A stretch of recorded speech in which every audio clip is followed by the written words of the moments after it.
So I guess if you were to break down imposter, that word, that's essentially what that feeling is for whatever reason, I shouldn't be here.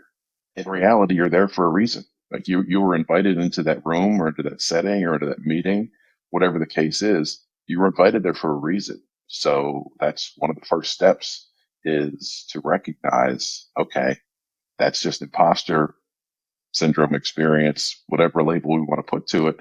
That's just that speaking. Um, I do deserve to be here.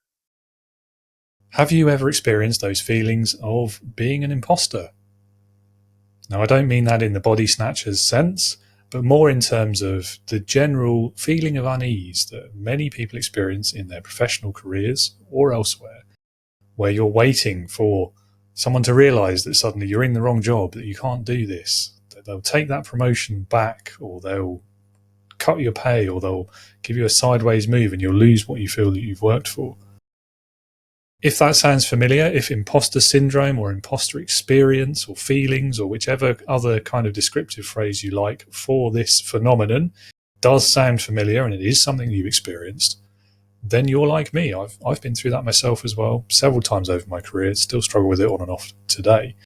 My guest today, however, is very well placed to help us all address this issue, and he has some great coping strategies and tactics to help when you do experience these feelings. His name is John Little. He is an executive performance strategist and coach. He's the founder of Winner's Edge Coaching.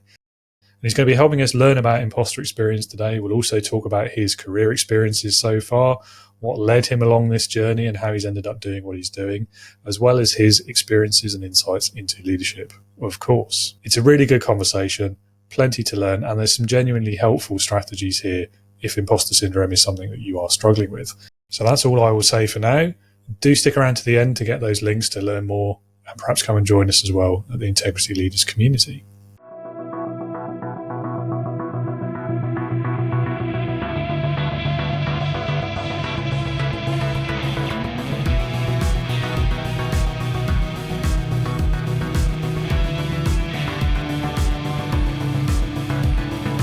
Welcome to the Leading with Integrity podcast. Leadership talk for the modern manager. With your host, David Hatch. John, welcome to Leading with Integrity. Lovely to have you on the show. Thank you, David. I really appreciate it. Over to you for a little bit, really. Tell us about yourself, about your career so far, what you do today, why you do it, all of those wonderful answers. Yeah, thank you. So I'm John Little. I'm the founder and owner of the Winner's Edge Coaching, based in Fort Lauderdale, Florida, in the U.S. And I like to describe my career, my background as a career jungle gym, because it's certainly not a linear path at all. I started out of college. I started in network television production. So I worked for a news organization, worked in the sports department of that organization. And so that was kind of my dream coming out of college, was to have that type of role. And I was fortunate enough to have it and do it for 10 years, which was, a nice long kind of on ramp into my professional career. I did get tired of getting off at 2:00 in the morning, though, waiting for, a baseball game or a hockey game on the complete opposite side of the country to finish up before I could wrap up for the evening. So at a certain point, I decided that I wanted to pivot. So I had moved into, ironically, banking, which was a completely, broad shift. But opportunity presented itself for me to step into a role in the banking industry and learn a whole different area, a whole different world, completely different industry. And really kind of the common thread through my whole career has been leadership roles. I've always had either a team that reported to me, or I was responsible for the work of others. And so kind of moving from television into banking, and then that kind of opened up for me the world of learning and development, and growing my career from there. So I had a consulting company for a number of years, and then I was traveling a lot, had a young son at home. So I stepped into a corporate role where I was leading leadership development for the East Coast of the U.S. for that organization. And it was a global real estate firm. So I got to do a lot of things, have a lot of connections, but really what that helped me do was just learn and grow a lot more in understanding leaders and understanding how to impact leaders.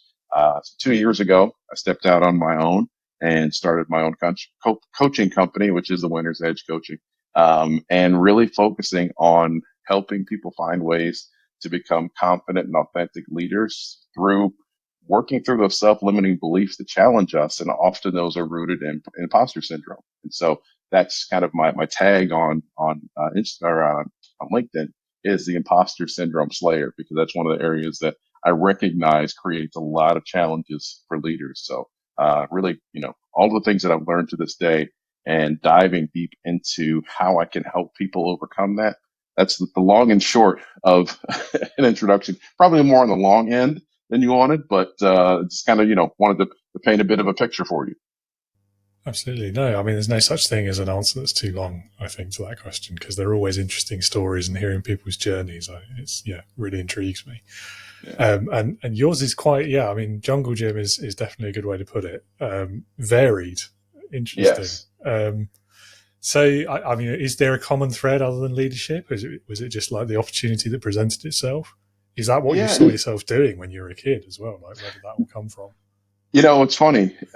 I didn't see myself doing exactly what I'm doing now as a kid, but I did in my high school yearbook. I said that I wanted to become an NFL football coach. Sports has always been a big part of my background.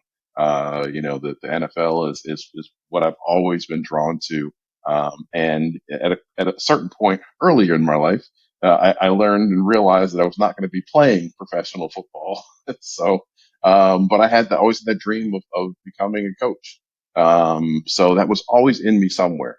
It was always in me to want to help people, want to guide people, to use what I know and what I've learned to help people move forward. So I guess in a way, it is what I wanted to be when I was a kid. It just looks a little bit differently in the application. I'm not standing on the sidelines of an NFL stadium, but I am coaching and helping people grow and develop and learn ways that they can be successful. Interesting. Aside from the use of the word itself, I mean, I know very little about sports, even less about NFL. But I think we've all seen the representation on TV and movies and things like that. But I mean, it's not the same, is it? I mean, is there much crossover at all in terms of coaching when it comes to like the methodology of the way we would do it in the executive world, let's say, versus how they do it in the world of sports, where it feels like it's quite a bit more aggressive and maybe. Well, here's what's interesting. It still is all people. It's still all connecting with people and helping people realize how to get the best out of themselves, whether that be on the field of competition, whether that be in a boardroom, whether that be, someone who's leading a team of people. That really is all the coaching is. All coaching is finding a way and finding ways to connect with each individual differently in their unique, whatever their unique needs are, meet them where they are and help them be the best versions of themselves. That really is what a good coach does. And that coach can be in a number of different facets. It can be in technical skills, or it can be in, proficiencies in how their processes work. Or it can be their mindset, and it can be their approach. And a coach can help you see things that are in your way that you may not always recognize. I know you mentioned you're not a huge sports fan, and I'll lean into it a little bit.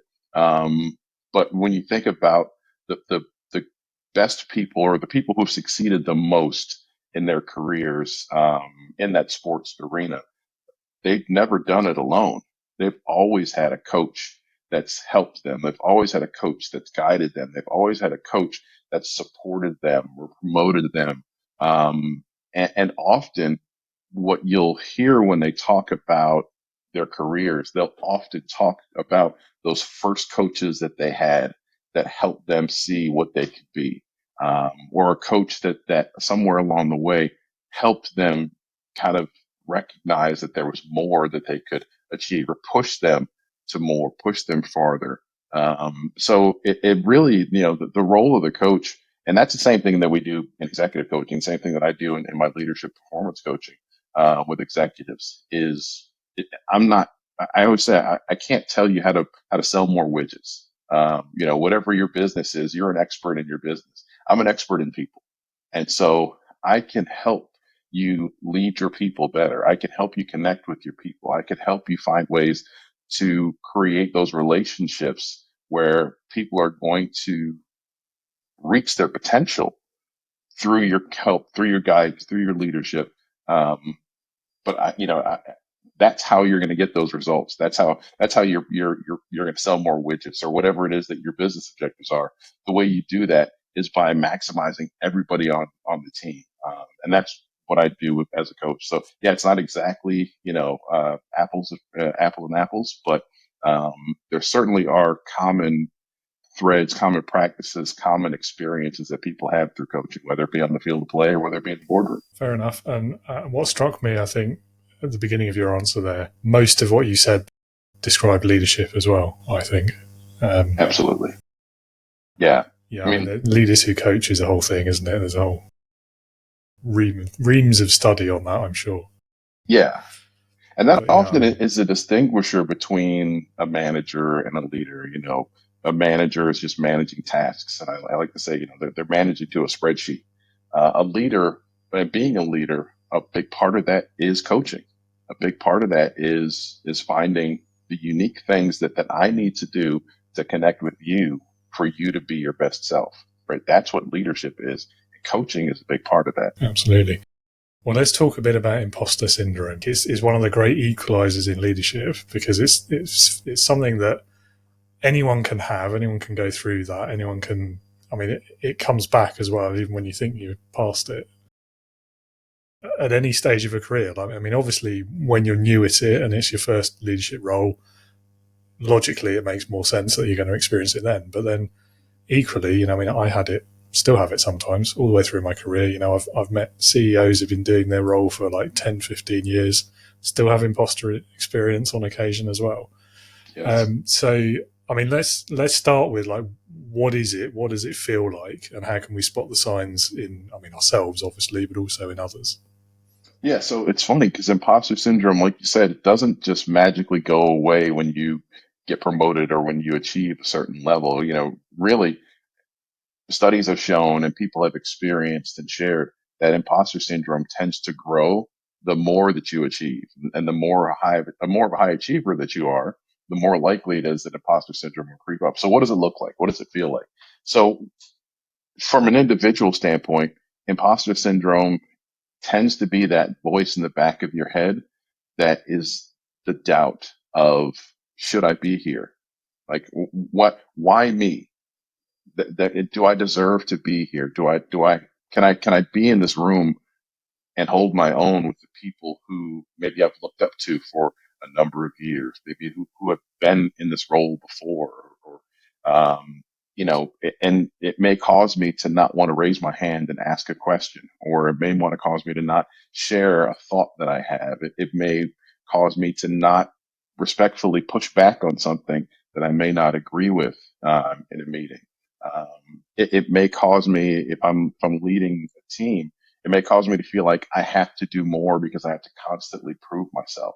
So really what imposter syndrome does is it creates those doubts, and then it creates those little moments of questioning, of pause in your mind that really can stifle you and stifle your growth, can stifle your effectiveness, whether you're in a leadership role or whether you're an individual contributor, right? That imposter syndrome is just, it really is that voice in the back of your head that tells you you shouldn't be here, or they don't want to hear from you, or you're not worthy, or you have to prove it more, right? That all of those are signs and symptoms of imposter syndrome. And when you talk about what does it look like from others, there's a couple of really telltale signs that somebody is struggling with imposter syndrome. One of them is for someone who has achieved a lot in the past and all of a sudden they plateau, and they're not doing the same things that got them to the point that they were. They're no longer being innovative. They're no longer being creative. They're no longer taking calculated and educated risks. They're no longer speaking up and sharing their perspectives. If they have a team, they can be more micromanaging than they have been in the past, or kind of the other side of that is overcompensating.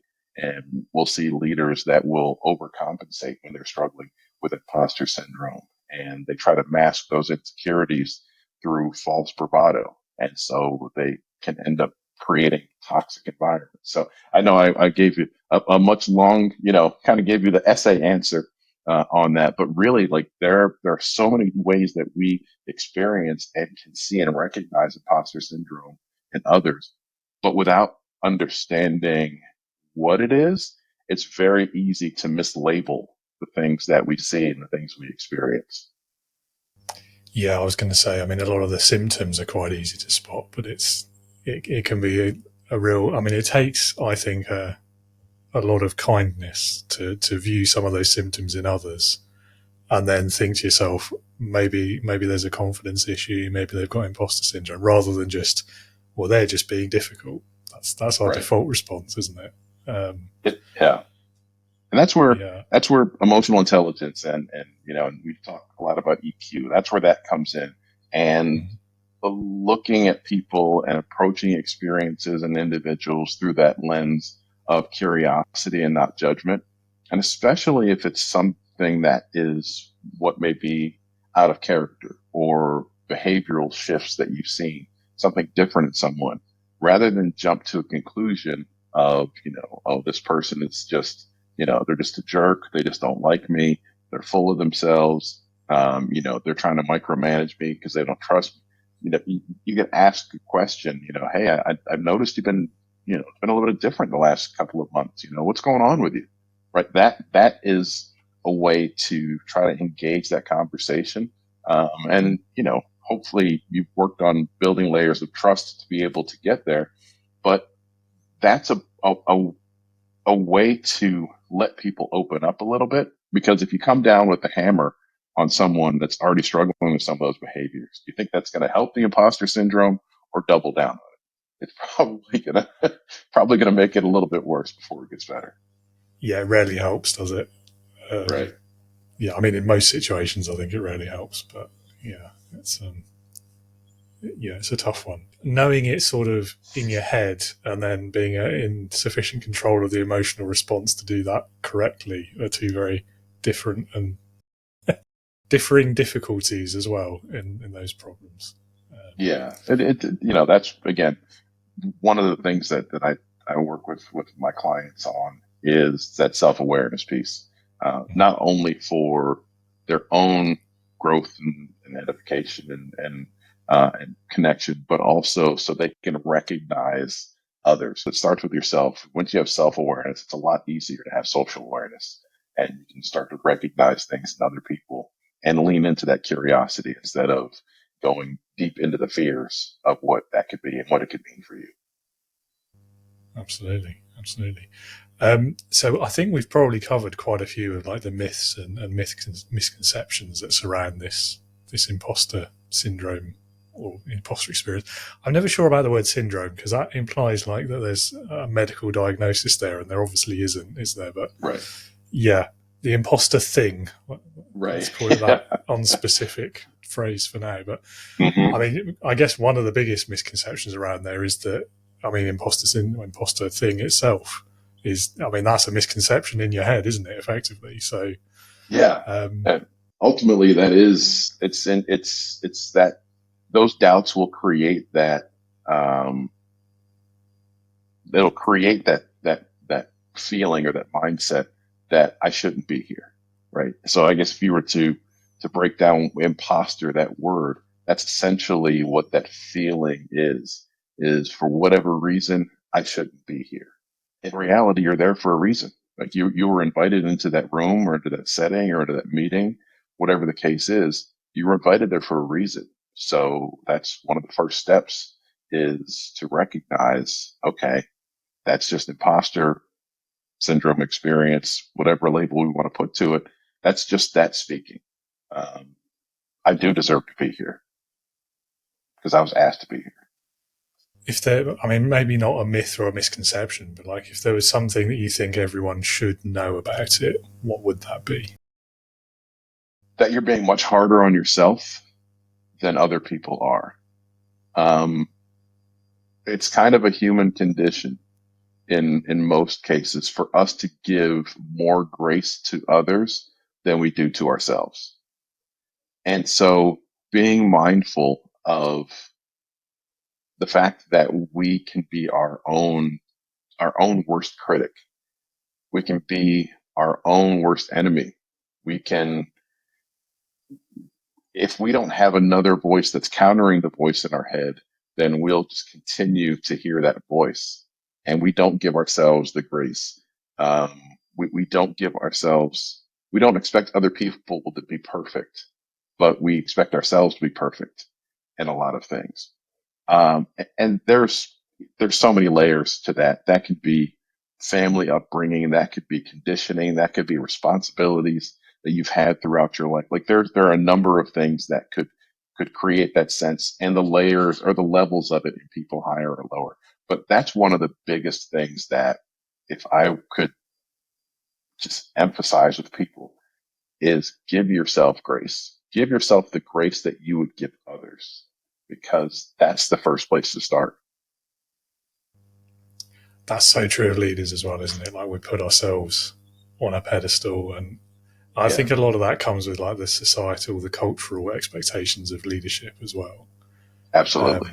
And it sort of becomes that self-imposed image, doesn't it? And it's impossible to live up to. Right. Right. Yeah. One of the things that I tell leaders, I once had a little bit of a relationship with them, and I focus on helping leaders recognize that the people that are either reporting to them or the people that they have influence over, they want to connect with the person and not the position.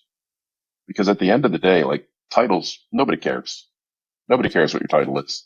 If they don't connect with you on a human level, you don't connect with them on a human level, you may get compliance, but you're not going to have a relationship. You're not going to have engagement, because nobody really cares about titles. Titles without that connection, without the investment of some type of emotional relationship, that doesn't really, that again, that's not leadership. You're managing tasks. Leaders connect. Leaders have relationships. Leaders have an engaged, have an engagement with the people that they're leading or the people they have influence on. And it's essential, I think, if you want a successful team. I mean, right. Nobody really trusts or respects the sort of leader who's not showing they care, who's not building that relationship, who's not thinking in terms of the longer term as well. That's where that imposter syndrome can creep in, right? If I'm not getting the engagement or the results that I want, then I may think I need to be more of this title, right? If I'm a senior director, I need to be more senior and more directing. Like, well, that, no, not necessarily. But that can be that imposter syndrome telling them, like, this is what they're looking for from you. They're looking for you to be more. They're looking for you to do more. But in reality, it's probably something different if you're not getting the results. It's not leaning into what the fear is telling you to do. It's being able to take a step back and recognize what you may actually be missing, what some of the opportunities are that you're leaving on the table. Yeah. I think there's also a big element in there as well about if imposter feelings, if that's telling you that you don't belong here, or like you're going to get caught out, found out, you're going to lose your promotion, whatever, then in your head that means, right, well, I should be anything other than myself then, because if I don't deserve to be here according to these feelings in my head, I have to be something else. So I'll do what my boss used to do, or I'll do what that guy on TV used to do, or I'll copy my first boss and the way she used to shout at me when I've had my first job, and because that seemed to work for those people, so that's what I'll be instead. And I think this is where a lot of leaders go off the rails, and I think this is where we hear about these toxic cultures and these like mass quittings and all sorts of things like that. Yeah, Try not to get on absolutely. the soapbox too much. No, I'm right there with you. And in a lot of ways, I mean, it's a very human response, isn't it? You convince yourself that the way you're doing it and the way you are isn't right for that role. So you try and emulate what you think is. Right. Yeah. Yeah, I mean, you stated it perfectly. That's what we end up putting on a mask. We end up being something that we're not, or being someone that we're not. I mean, I don't know about you, David, but the easiest thing for me to do is to be me. Like, if I try to be somebody else, it's exhausting because that means I have to think too much. That means I have to act differently than what's natural to me. That means that I have to go through life constantly thinking, am I representing what I'm trying to be the way that I want people to perceive it? It's just so much easier to be me.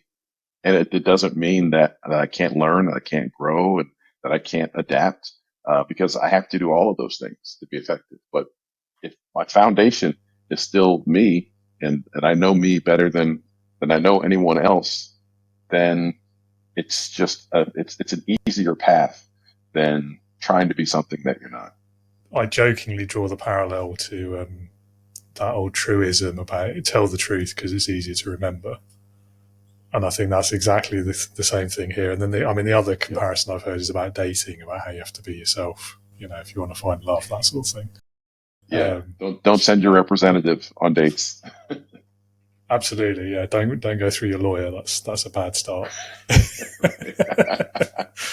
But these are sayings for a reason, and I think it absolutely Very true. applies to the workplace, and it has to apply to leadership, doesn't it? If you want to be any good at it. I mean, something else that we've mentioned already was the question of confidence and that sort of low confidence, which again I think a lot of leaders, particularly newer leaders, I think suffer with that more than they do.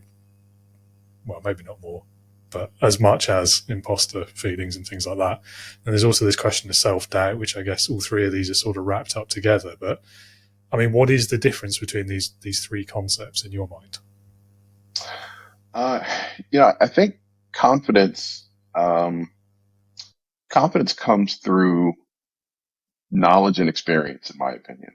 Um, when the more that you know, and the more that you have been able to successfully apply what you know, the more the confidence will build. Um, people have a sense of self confidence also, that they bring, and that varies from individual to individual. But I think in building confidence, those are the two pillars that I've seen people lean into. When it comes to self doubt, I've often found that self doubt is outcome based. And when I say that it's outcome based, it's the question of, if I start, can I finish? If I put myself in situations, am I going to be able to perform? Uh, if I have, if I risk something, then am I going to get hurt by that risk, or is that going to help me? And the self doubt can be more paralyzing than a lack of confidence. I think people are, they often break through lacks of confidence by doing, but self doubt can be what stops them. Self doubt doesn't allow them to take that first step. And then imposter syndrome, it kind of ties the two, because again, a lot of times we see that the imposter experience or imposter feelings in people who have achieved, who have been able to be successful. And then at a certain point, they get stuck, and the self doubt can start to erode some of the confidence that they have, and can cause them to not want to lean into taking that next step or taking that next chance. So the challenge that imposter feelings experience syndrome creates is layering the self doubt and layering the lack of confidence that people may experience. Do you think imposter syndrome can be a result of the other two, or are they definitely like isolated from each other? What do you think? I think that imposter syndrome can be a result of self doubt if you're not able to recognize and label what it is that's creating that self doubt.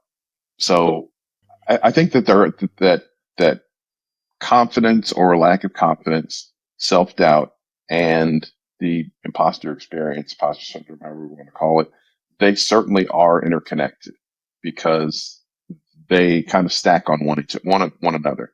The If someone is having a crisis of confidence, if you will, if their confidence is struggling a little bit, then it's much easier for self doubt to take root and to start driving the behaviors and start driving the mindsets that they have.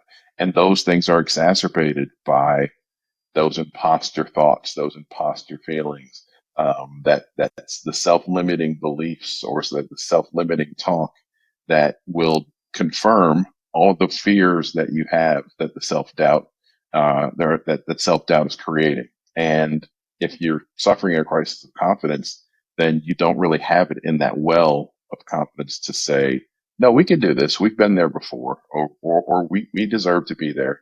We've earned this. We've proven this. We've shown this, and this is just an opportunity for us to do that again. So they're certainly connected, and you can't really effectively address the self doubt and the imposter challenges by just trying to be overconfident, because that's that false bravado that I mentioned earlier and the overcompensating behaviors. And when you start when you start to treat a symptom and not some of the root causes, it may temporarily help you to achieve one or two things, but it's not going to fix it. And we don't know what other damage that may cause. I think that's maybe the key difference, isn't it, between confidence and imposter feelings? Because I feel like with confidence, it's more of like a scale, isn't it? And I think, too far to either end is a bad thing. Because, Yes. I mean, as you're saying there about trying to like overconfidence your way out of the problem. And now some of the least effective leaders I've ever worked with, I don't know if that's what they were trying to do, but it was the excessive confidence. And it might have just been like this ridiculously high level of natural self-belief, and it was just down to that. But it Yeah. got them into so much trouble. It resulted in so many failed projects and missed targets and all of these kind of things because there was no realism there. Right. And I think, you're right as well. Everyone needs to have like enough self-confidence to, get out of bed in the morning to start with and get to work and do things, have the conversations, do the work. Because without that, I don't think anyone would ever leave the house, would they? Right. But I think also you've got to temper that with that realism. I use the word realism deliberately because I've often been accused of being like the cynic and the pessimist in past jobs. Okay. And I think unfairly, maybe not, maybe I was in that mindset at the time. Who knows now? It's too far along to tell. Right. But I do think like you've got to, confidence is great, but it's got to be tempered by reality, by, okay, but what is actually achievable? How long is it likely going to take? What resources, what support from others do I realistically need and can get? And all of these the kind of questions that the project manager in me has to know the answer to before I even start work. Like, Right. Yes. Yeah. Anyway, sorry, I went a bit of a rant there, but No, it's perfect. Because confidence is such a fascinating topic, and it ties so much into the work that I do with leaders. There's a couple of sayings. One of my favorites is that confidence is like money. It's hard to gain, but easy to lose.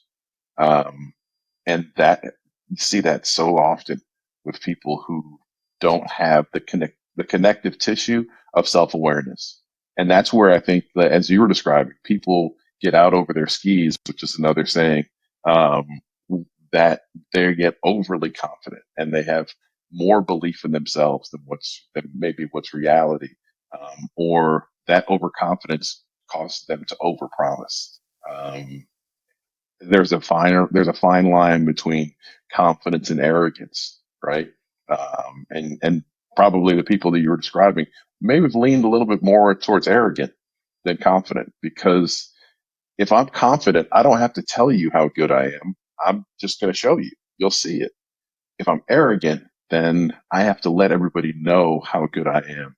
And the likelihood is they may not see it because I'm probably putting something out there that's not reality based. And so back to your question of, being yourself, like the further you get outside of truly who you are, the harder it is for you to maintain that successfully.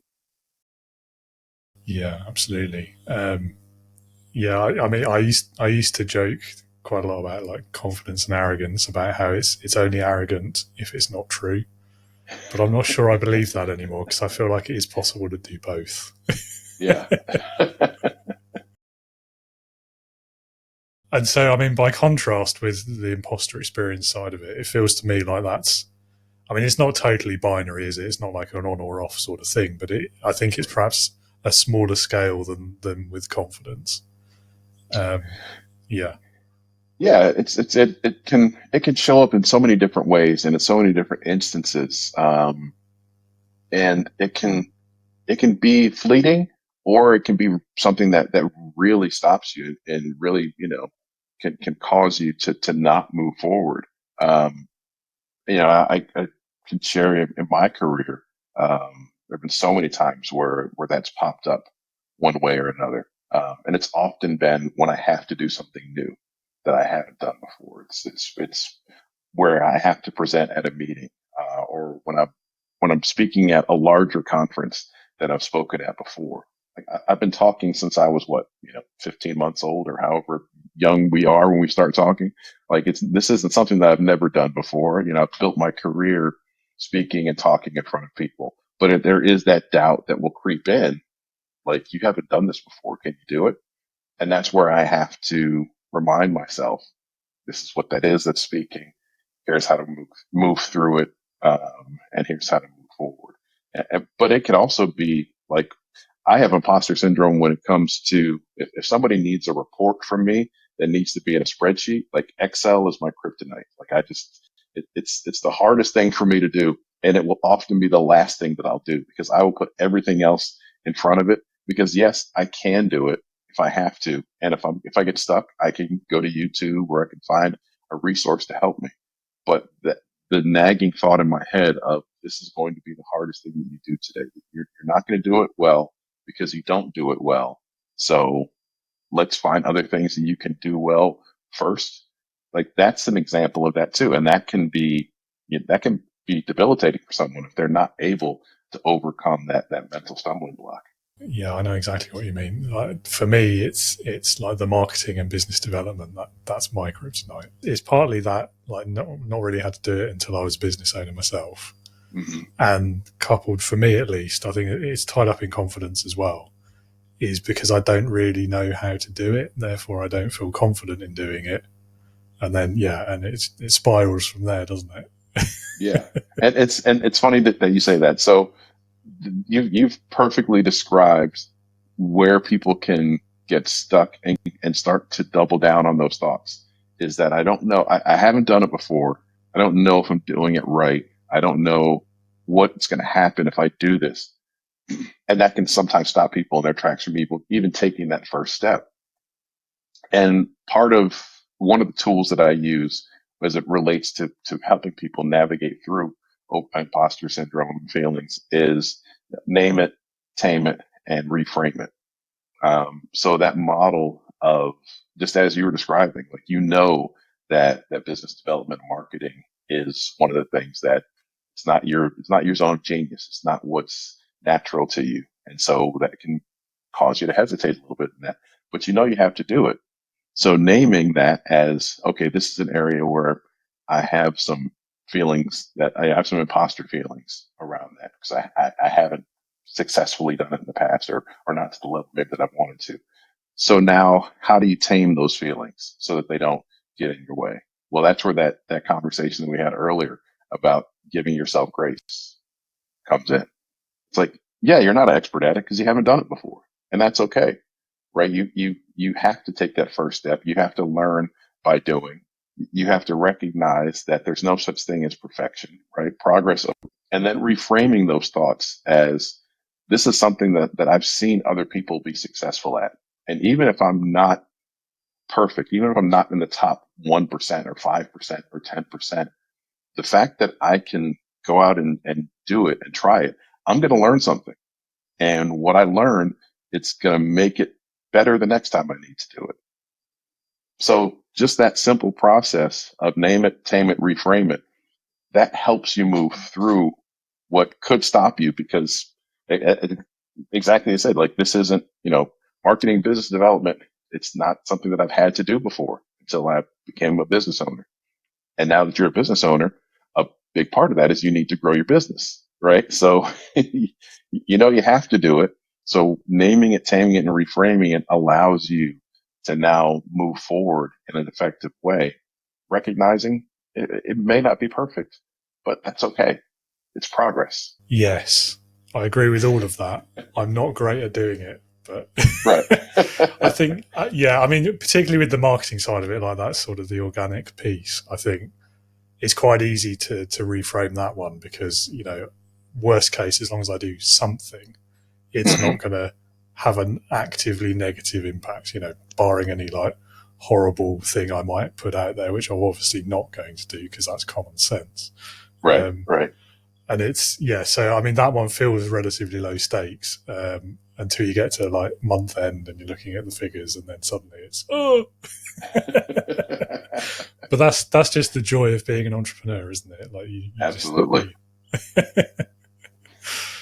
Yeah, awesome. Well, I mean, you've given us one really great and practical, actionable step there that anyone can take to start getting over that. I mean, for someone in a leadership role, is there maybe another tip that you could offer to help them overcome that self-doubt in particular?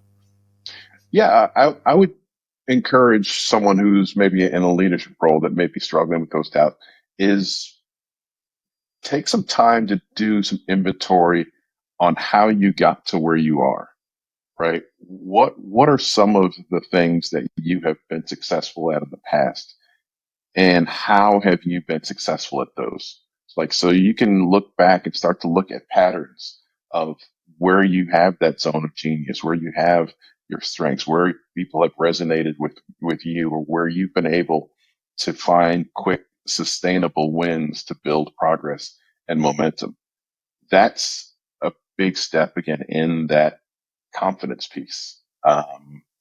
If leaders look back at what they've achieved, and more so how they've achieved it, that can give them clues as to how they're going to be able to succeed going forward.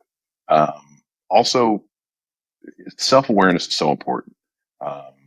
And if you're in a leadership role and you're feeling and experiencing things that you've never felt or experienced before, because here's one of the hidden secrets. It's hiding in plain sight for leaders.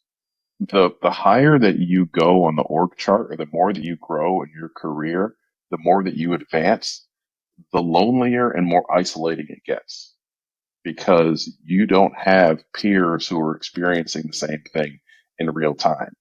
And you have people who are looking to you for answers that you may still be figuring out for yourself. And you don't have people close that you can ask for advice or for thoughts, or maybe that's what your fear is if I'm asking for advice, if I'm asking questions, then that's signaling that I don't know things that I should know. So those are a couple things that I really coach leaders on is how did you get here? What are some of the things that you did? When you look internally and when you're self-aware of what's going on in the moment, like recognize that you don't have to have all the answers. Recognize this may be something that you are having challenges with, struggling with. And then who do you lean into for that? Are there mentors that you have? Are there trusted colleagues that you have? The loneliness and the isolation that leaders feel often can make the feelings, those imposter feelings, make them feel larger than they are, because there's no outlet for what you're feeling. So self-reflection, look at how you've been successful, and then who do you lean into? Mentors, trusted advisors, your leaders, to help them or help you find some of those solutions, or to again at least navigate through some of those feelings that you're having. I mean, that loneliness one as well. It's adding another thing to the pile, isn't it? But Yeah, it's, I don't know. I've always thought, or I always did think when I was doing it, like if you're lonely in leadership, then maybe like talk to people more. I mean, there's types of loneliness, aren't there? And of course, there's always going to be things that you can't discuss with anyone else, particularly if you're in a small business and you're the sole leader and founder. But yeah, I don't know. I think some of that isolation, we bring it on ourselves, right. and it's not always fully necessary, in my opinion. Agreed. And that's kind of the curse of the solopreneur or entrepreneur or small business owner is oftentimes it is just you that has the connection to the business or the financial and emotional investment in the business. You feel like that you have to have all the answers all the time for everybody. And that can be the same thing if you're, a leader as part of a mid to large organization as well. But specifically for a small business owner, yeah, like without a network, without people that you can connect to, without mentors and coaches, it certainly can feel as though everything is on you all the time. And that is exhausting. And it's hard for you to be your best self for your business in those situations. And it's hard for you to have the right perspectives a lot of times if you're constantly in survival mode of one type or another, whether that be financial, whether that be business, whether that be emotional, because you're just trying to figure everything out. When you're always in crisis mode, it's really hard to be effective because it is taxing and it's exhausting and it's frustrating. The good thing is that there are ways out of it. There are ways to navigate through it. Finding that community of support, finding the right coach or mentor to help you out. Connecting with other, as you're doing the business of your business, is connecting with other business owners, and building the relationships to where you can have pick up the phone and call or have a conversation like, hey, this is something that I'm struggling with. Have you seen this before? Have you experienced this? Like that often is what people need, is they need someone to say, yeah, I know what you're talking about. I know where you've been. I can identify with that. That resonates with me. That is often what people need to just, okay, it's not just me. I'm not the only one that's feeling and experiencing this. Yeah, absolutely. I mean, as a solopreneur, I think that has been a lifesaver for me, at least for mental health, if not actual physical life. And during the whole COVID of it all as well. But it's been that networking. Like I've joined a couple of online communities as well. And it's exactly what you've described. It's other business owners, other solopreneurs, people where if you face a challenge or an issue or something goes wrong or you just don't know how to figure something out, you can just raise your hand in that community and say, I'm struggling with this. Anyone been through this? Does anyone know the solution? Right. And usually, I mean, on the few occasions I've had to do that, because I really did get stuck, within a day or less, I've had half a dozen people have come up to me and said, yeah, I can help you with that. Yeah. And it's just, and that's the power of community, isn't it? And I think as solopreneurs, it's quite easy, I think, to address that problem because there's loads of these networking groups. There's plenty of communities all over the internet. You can find that. And there's not really much of a stigma attached to doing so either. It's almost an expectation, I think, in this day and age. Right. For leaders and managers who are employed in other businesses, other people's companies, I think maybe that's a bit more difficult. There's a question of how you pay for it to start with. Not everyone wants to do that out of their own pocket. And then there's that, well, what if my boss finds out I'm talking about these things? And those worries as well. Yeah. I mean, and those are legitimate. I certainly don't want to dismiss those. I think that there are opportunities for people to, especially within like professional associations, professional networks, there's opportunities to find common peer experiences. While it may not exactly mirror what you're doing or what you're going through, there are often enough, especially as a leader, these are people experiences for the most part. These are people challenges for the most part. So whether you work in healthcare and I work in manufacturing, if I'm leading people and you're leading people, we probably can find some common ground with things that either something that I've struggled with in the past or currently struggling with, or an experience or solution that I found that I can share. One of the things that, around branding, personal branding and professional branding for leaders that I talk about is being able to define and describe who you are without it being attached to necessarily what you do, right? So, like, who are you as as a leader? Who are you as a personal and professional brand? So, instead of telling people I manage this at XYZ company, it more is what is it that you are specifically doing with or for someone. I describe my brand to people. Yeah, if people ask what I do, I kind of give them the elevator pitch. But really, for me, kindness, loyalty, consistency, and solution oriented is the way that I approach everything. So I can talk to anybody, regardless of whatever industry they're from, whatever it is that they do. I can talk to them through those lenses because that's my goal and my aim is to try to connect with people through those four lenses of kindness, loyalty, consistency, and being solution oriented.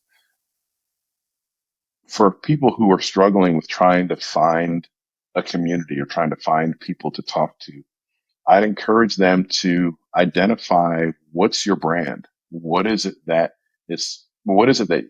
makes you up, or that you connect with people? How would people describe you? And then seek other people that have similarities. And the more clear that you can be about who you are, what your personal professional brand is, the easier it will be to find that community. Um, and it may not be something, yeah, maybe you don't have to pay for coaching. Maybe you can find that through another common interest that you have, right? What are hobbies that you have? In those hobbies, where can you find people that have some of the same common values that you may have? And again, it doesn't have to be an identical experience, but people can give insights from all areas of life. Yeah, I think that's a healthy way to look at it. Yeah, and I think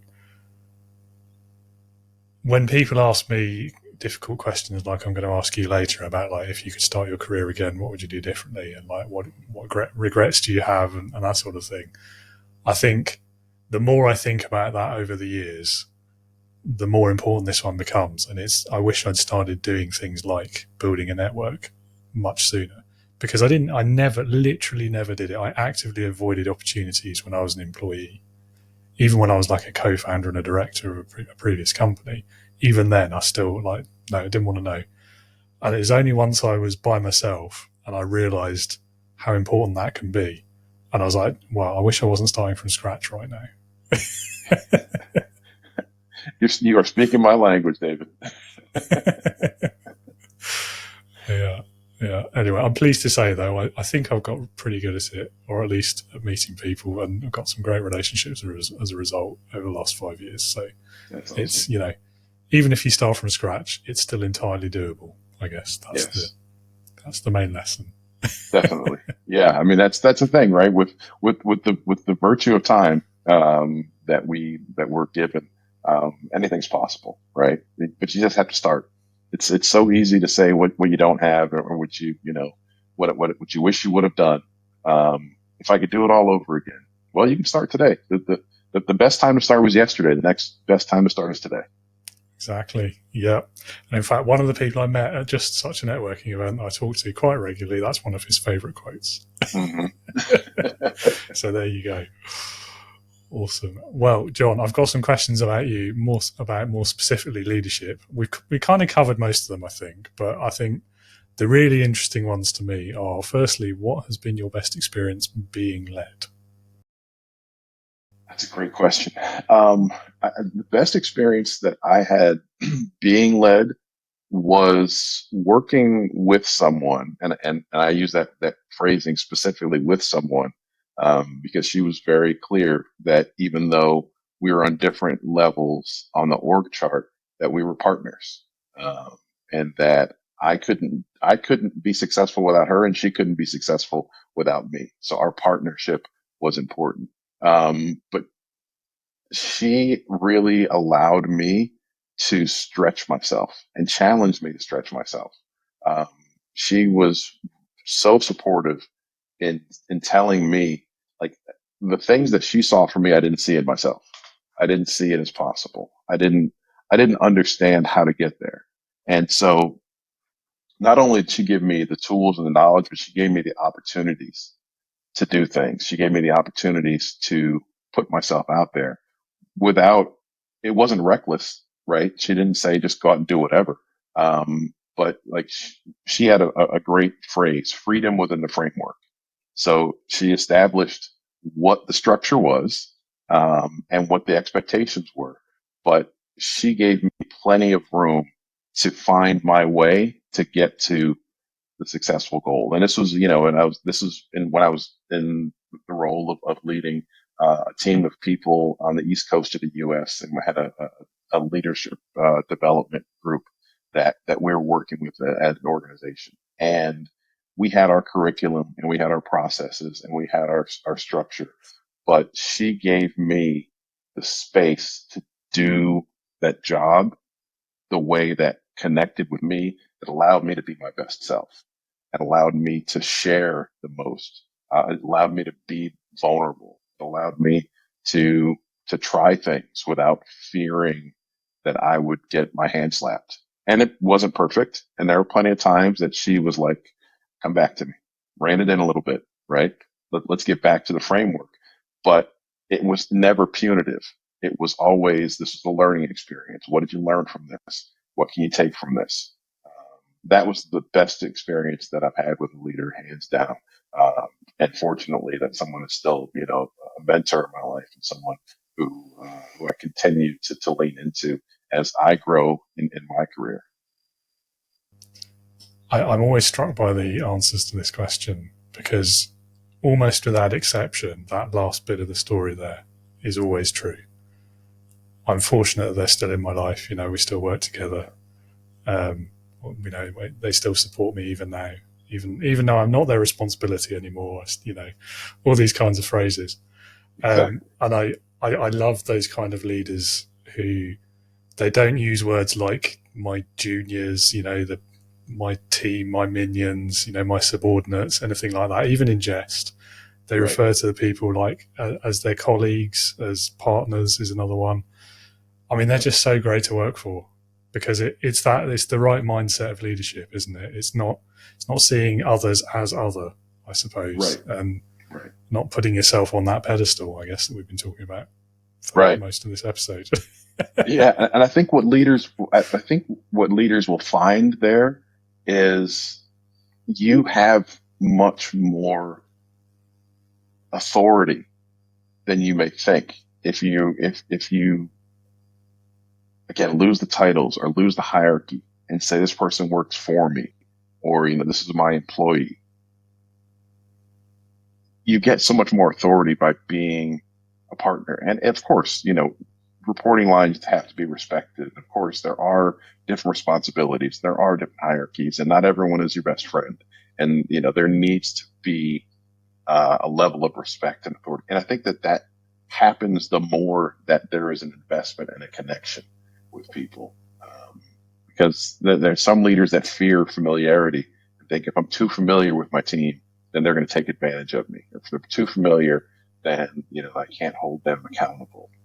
It's the direct opposite. It's the more that you lean in, the more you build the connections, the more that you build trust, then you get more influence and authority that way than trying to leverage power and title. Yeah, I mean, that's certainly been my experience as well. From both directions, like as a leader, I did it a couple of times And the time that it went wrong was when I did it the wrong way. And I was, it was all about job titles and hierarchy and authority and all that sort of thing, and just do as you're told, that sort of mentality. Right. And the time it went best was when I took the absolute opposite approach. I mean, there was about a decade between those, so I'd learned a lot in the meantime. But and then as a follower, again, like the leader that I remember enjoying working for the most was that one who was super collaborative, and he was 50 times removed from me in this massive multinational corporation hierarchy. Like I was a temp, like I was the lowest you could get effectively in that situation. And he was like global VP of accounting or something. Yeah. And he took the time to have a conversation with me on an individual level. He was only in the office 2 days. He spent half of that time with me alone. And he was literally helping out with the work. He was asking about my career goals. He was getting invested in my personal development, even though I was on a month contract. And that's the experience I remember the most and enjoyed working with, versus the other ones where, there was just no trust, no respect. And so I didn't reciprocate it. Right. Simple as that. Yeah. David, you just put experience to something that I ask mid to senior level leaders all the time. Is think back earlier in your career and what would it have meant for you if someone just 2 levels removed on the org chart would have genuinely invested some time with you, would have sat down and had a conversation with you, asked you about yourself and your family and your goals. Like, what would that have meant to you? And almost to a person, they say, oh, that would have made my day. That would have been, I would have loved that. Like you said, like that was an experience that you still remember to this day. But that's sometimes where leaders, when they get too focused on title and hierarchy, they forget that they weren't born into that position, right? They got there through growth, through development, through things that they've achieved. But at some point they were that first year intern, or they were that, that entry level employee, that was just hoping to be seen by someone, that was just hoping to be recognized, that was just hoping for that connection. It's full circle, and the more that leaders complete that loop, the stronger they build those networks, the stronger of the legacy they build, more confidence they have. It's the simplest things sometimes that can make the biggest difference. Absolutely. Yeah. I mean, there's a reason why I still talk about it more than 20 years later. Like it's life changing, right? Yeah. I mean, there is one downside to that experience that early in my career, though, which is it set a really high benchmark for everyone I worked for after that, and none of them lived up to it. Of course. But now with time and perspective, you're able to see that, right? Yeah, true. At the time, it made it more difficult, though. Like I had unrealistic expectations. I don't know. Right. Difficult question for you now. I've already alluded to this one by answering it myself, but if you could travel back in time, how far back would you go in your life, and what would you say to your younger self? How many times can I go back? Let's say once for starters. I honestly, I would probably go back to, when I was in my early 30s. And that was my first big career shift, was at that point. And I probably would have told myself, you have a long time ahead of you. Take your time to learn, take your time to figure out exactly what it is that connects and resonates with you, and be authentic to that. One of the things probably, it was the biggest life and career changing moment for me was, when I was not too long after I'm talking about, shortly after I made the transition into banking. And I went to a meeting, we had a staff sales meeting, and someone came in and did a workshop on emotional intelligence and the DISC model, if you're familiar with that. In that moment, I was like, that's what I need to be doing. because I was in a sales role and I was terrible at it, quite frankly. You know, sales is, this is not something that's not something that I'm great at. But I was like, I connected with that. I connected with the learning more about people and developing people and helping people learn about themselves and grow. So I would have taken more time to explore things rather than just dive right into something. Um, and because I thought I had to solve for X immediately. Because I had, throughout my life, you know, to that point, I had achieved. You know, I was always one of the younger people to be doing things that my peers were doing. I was younger than the other leaders at the television network that I was at. I was younger um, than than people who had achieved similar things, and so I felt like I always had to race. And so when I did something completely new and different, I didn't take the time to really kind of learn because I thought that I had to keep racing. Um, the finish line is a false deadline. Um, you know, I understand now that even where I am today, 20 plus years later, I still have a long runway ahead of me. So I don't have to do everything right now and I don't have to shortcut things. I can take time to do things the right way. So that way it's not only sustainable, but it's certainly more fulfilling. Yeah, I think that's a good lesson for life, isn't it, as well as careers? Yeah. Yeah. So I think that the surprising part of that answer was 30s is when you would go back to. I think most people are like 18, 17, early 20s maybe. Yeah. But I think like your 30s, I think that's the time to be thinking about that stuff because you've got a little bit of experience behind you. You know a bit about the world of work and the workplace and life probably as well. And you've maybe lost some of that impetuousness that we all have when we leave school and college and so on. Yeah. But you've still got, as you say, you've still got that nice long runway ahead of you that there's time to effect the change, learn the things. Yeah. So yeah, You that's a know, really great answer actually.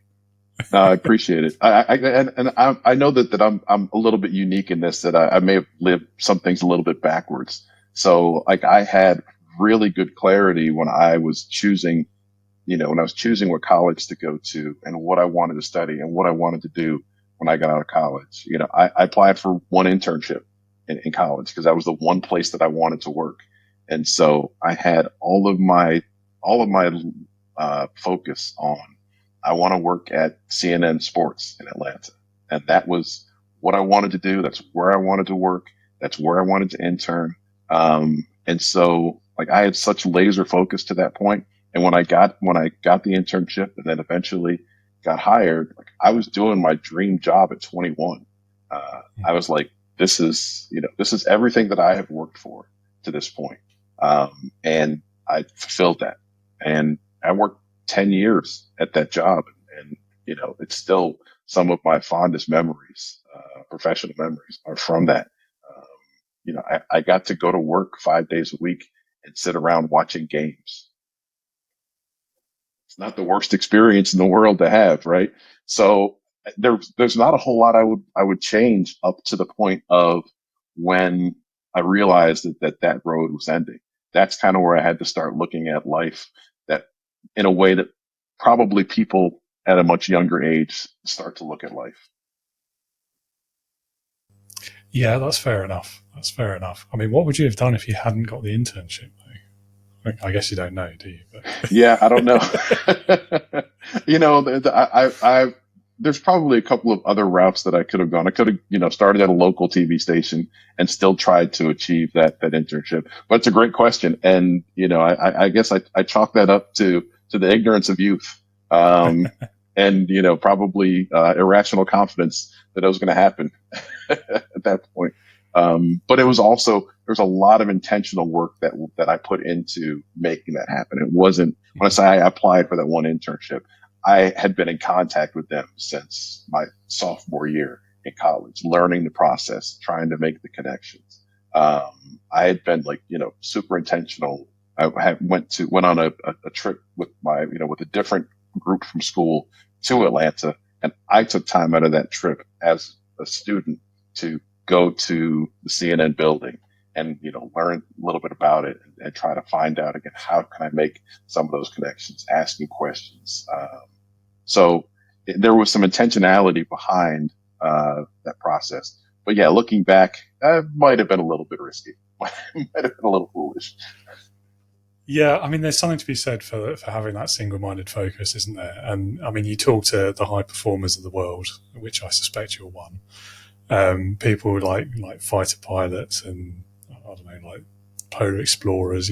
People who do those like ridiculous things, and they all have this thing in common: is that's the only thing they ever intended to do. They had that laser focus on doing it, and therefore it manifested, I suppose. But I'm always intrigued, and that's why I asked you the question, like, what if at one point along that path something hadn't gone their way? What would they have done? And when you've spent like your entire life up to that point, without exaggeration, preparing for that one thing, if it doesn't happen, especially for some reason that's totally out of your control, so like the fighter pilot one, there could be a health condition that you're totally unaware of, and it comes out during your medical, for example. I've seen a few people go through that in my own youth, and they were just lost. They had no idea what to do next, and it took them like a decade to recover. And so I do wonder, like, and yeah, there's commentary about education system as well there, probably, but yeah, like, I get the like manifest destiny and have that mindset and focus on the goal. I totally get that, but also I do feel Plan B is important. I don't think it's admitting defeat to have a fallback. Agree. But anyway. Again, I'm on the soapbox. Sorry. No, but there's a lesson. There's a lesson in that, David, that ties back to what we've been talking about with leadership and those imposter feelings. Is there's falling back to Plan B doesn't mean that you failed. That just means that you have to pivot, right? Like exactly. if there are so many people that have, and I'm going to lean into the world of sports again because that's just kind of what I know. There's so many people who train and invest and spend so much of their youth, so much of their time, so much of their energy and focus in becoming a professional athlete. When the reality is like that is the narrowest 1% of 1% that get there. I mean, you think about the last person on the bench who never gets into the game and you never know their name. They were probably the best person to ever come out of their city or town at whatever sport that is, right? Think about how humbling that must be, that you went from being everybody to nobody. And you still achieved your goal. And then there's the people that didn't get there. So yeah, like having that Plan B, it doesn't mean that you failed. It doesn't mean that you can't be successful in other areas. It doesn't mean that you don't have those tools within you. It is just that, okay, how can I now look at what did I do to be as successful as I was, even if I didn't reach that? The fighter pilot example, like that you shared, like what is it that I did to put myself in position to get the physical, which may have been the last step. And then they said that I couldn't do that. Yeah, it's going to hurt. It's going to sting and it may take some time, but that's where that self-reflection, that self-awareness can really help look at. So what were the things that I did to get me here? Like, what was the discipline? How did I keep myself motivated? How did I keep myself focused? How did I keep myself encouraged in those moments? Because I'm sure everything wasn't easy up to that point, but how was I able to be successful? Now, how can I translate that to something else? What else interests me? What else challenges me that I can use those same processes, use some of those same skills, use some of the same ways that I was able to achieve or overcome so I can find success in something else. Definitely. And it goes back again to what you were saying earlier in the episode about how do you describe yourself and your values without referring to what you do. And I think it's a very similar thing, isn't it? Just a bit later down the line, I suppose. Yeah, absolutely. Like how do we define ourselves and our identities? Right. Yeah, and again, like as solopreneurs, that's really difficult. It is. Yeah, I was scratching my head a bit as you were saying it, in fact. But it's a bit of a challenging exercise because as solopreneurs, we can sometimes be defined by our business and what we do. But if we peel it back a layer, like there is something that we want people to experience through whatever it is that we do, right? We're as solopreneurs, we have a business representative or business representation of who we are and what we want to put out into the world. So it is that, again, that self-reflection, that self-awareness of, so what is it that I want to put out into the world? Like, what is it beyond my outcome, whether that be a product or a service? Beyond that, what is it that I want to be out there in the world that I want to share, that I uniquely am bringing and putting out there? And that can help figure out some of those, that values process, the values thought is, reverse engineered a little bit. Yes, indeed. Indeed. Well, John, I'm conscious of the time, so I've only got one question left, but it is my favourite one. Okay. So you can't escape without answering it, I'm afraid. So it's called Leadership Heroes.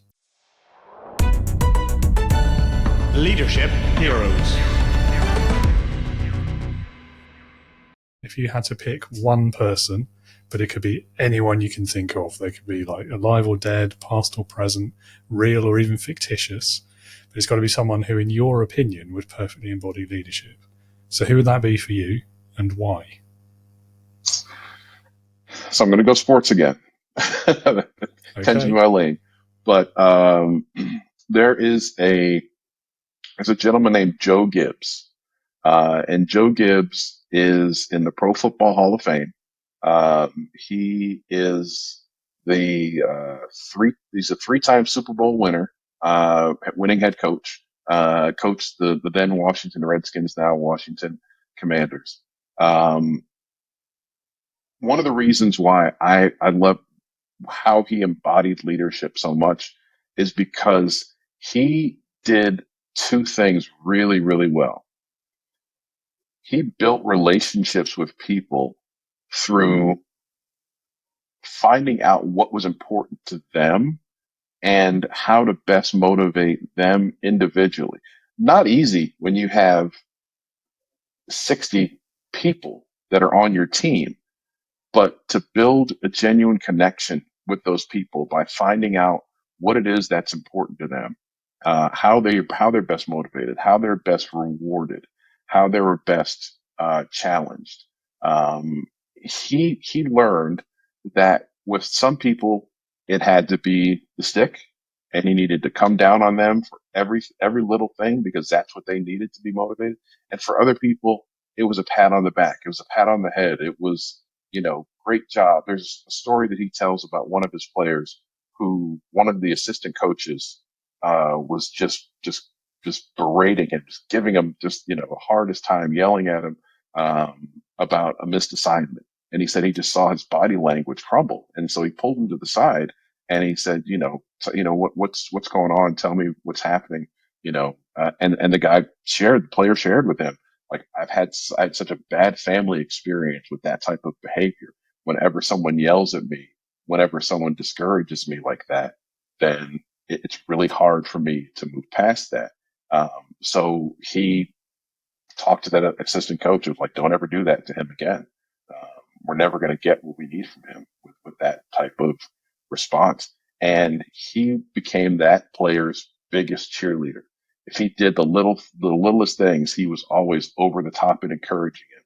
When he did the big things, he always celebrated him in front of the team because that's what that individual needed, right? And there's so many stories of Coach Gibbs doing that. And not only did Coach Gibbs be successful in the sports and football, he also, when he left football, he went and built a very successful NASCAR auto racing team because he used those same core principles of connecting and building relationships with people. And then also his character is one by all accounts that's just top notch. Just as a person, outside of his performance, outside of the things that he's been able to win and achieve, and all the accolades, as a person, people that have worked with him, people that he coached, just can't say enough good things about him. And even, reporters that have covered him, a lot of times those can be contentious relationships. Just the reverence that they have for him as a man um, speaks volumes before they even start talking about his achievements. So Coach Gibbs is always one of my favorite leaders, one of the people that I've looked up to back to when I was, a teenager. Um, just following his career and just being a fan of him as a person and as a leader. Okay, well, fair enough. Now, as a Brit and as a avoider of sports generally, I can't comment much about NFL, and I'm not familiar with him. I will go and look him up though, because I always do for choices for this one that I've not heard of. But I mean, the way you describe his approach to leadership, it's a callback to earlier in the episode where we were talking about exactly that sort of thing. And I think for me, this has always been like one of the most important core aspects of effective leadership is being able to like speak to people where they are, to use your phrase from the beginning, but understand, like what works for them, how do they best receive feedback, how are they best motivated, and in their own words as well. Like, don't just try and assume it from observing behavior, because we're not all the best at detecting that, as the coach was. And I think that the first step of that has to be like, know your people, doesn't it? Absolutely. There's the self-awareness about how you interact, and then there's the know others as well. So if you don't ask the question, you don't know the answer, do you? So exactly. Taking the time to invest in those relationships. Exactly. It doesn't take a lot of time. Just like we were talking a little bit ago, the investment that you as a leader, the 5-minute investment that you make in someone, a layer or two down on the org chart, that 5-minute investment is going to pay off exponentially because you just made that person's day. You may have just inspired them to want to do something that they hadn't thought that was possible before, or you may have given them the thing that they needed to stay with your company and not look for, another job somewhere. Like, there's so many benefits of that small investment in time and just building those genuine relationships. It's for me, for leaders, it's the most important thing that you can do. It's build that trust, build trust within the teams that you have, build those relationships, because you're going to get so much more out of it than the investment of time that you put in. 100%. And when we talk about on leading with integrity here, as we do about people first leadership, that is exactly what we mean. Yeah. Well, John, this has been a brilliant conversation. Thank you so much for your time. We've spent nearly an hour and a half, so it must have been fun for. Oh wow. Yeah. Yeah. So, I mean, I will ask you one more small thing, which is if anyone in the audience wants to learn more about you, perhaps reach out, perhaps look at ways of working with you, how can they do that? And what's the website and so on? Yeah. Thank you, David. So, website is thewinnersedgecoaching.com. I do spend most of my time and engage with most people through LinkedIn. That's the platform that I connect with most people on. So, linkedin.com/in/Big John Little, is the way to easily find me on LinkedIn. And I would absolutely love to engage with the audience more, and provide the services that I do to help those leaders grow. And again, kind of taking it back to the top, right? My goal is to help people find ways to become confident and authentic leaders. And that translates into life and into their career. So yeah, the website or LinkedIn.com, find me on LinkedIn is probably the way to connect best with me. Excellent. Well, I will put both of those links in the show notes so everyone can find it easily. Well, that's more than we've got time for. So, John, thank you again so much. Have a great rest of your day. Thank you, David. I appreciate that. Appreciate the opportunity. John, thank you again for your time today. Loved that conversation, and some great, useful advice emerged from that. Listener and viewer, if you would like to learn more about John, if you'd like to reach out with him, perhaps look into working with him or benefiting from his knowledge and experience, do check those show notes for the link. Click on those, go and learn more things. And we talked a lot today about community, networking, the value of a supportive group of people to help you through some of these things, which is a big part of the goal of the Integrity Leaders community. It's a community for leaders. It is intended to be that supportive environment where we can talk through things and share experiences, as well as get access now to a whole library of content and leadership knowledge base which can also be helpful. If you would like to learn more about that, hopefully you know the website by now, but just in case, it's on the screen, it's in the show notes, and I'll read it out as well. It's www.leadingwithintegrity.co.uk. That's all from me today. Thanks again so much for being with us. I hope you'll join me again next week when I'll be talking all things productivity with my next guest, CEO, founder, investor, and non-exec, Richard Lee. So until then, I hope you managed to put into practice some of the things we've talked about today and that it does help with those imposter feelings. But as always, remember to be a leader, not a boss.